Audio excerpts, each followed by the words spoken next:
Controllore e controllato. Questa è la duplice veste in cui viene a trovarsi Girgenti Acque. L'amministratore delegato della ditta che gestisce il servizio idrico integrato è Marco Campione e a vincere la gara d'appalto per indagare sullo stato dei pennelli a mare, della pubblica sicurezza e dei padri educazionisti a San Leone è la campione Industries di Marisa Campione, la sorella.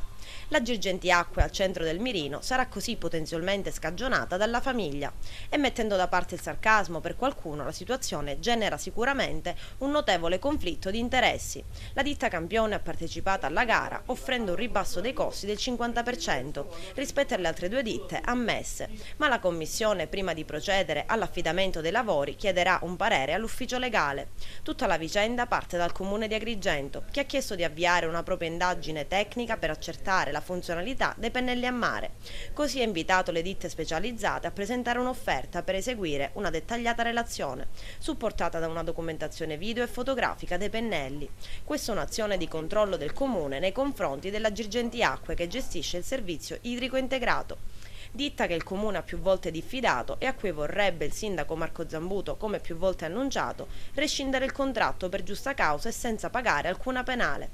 Staremo a vedere adesso chi sarà il testimone chiave della vicenda. E Marco Zambuto replica così a questa questione. Ma posso assicurare alla cittadinanza agrigentina che, nonostante il tentativo fatto in palese conflitto di interessi, potrà essere aggiudicato alla ditta che ha fatto l'offerta, guarda caso, più alta per fare questo tipo di intervento, che per quanto ci riguarda ad accertare la verità sullo stato e la condizione dei cosiddetti pennelli a mare.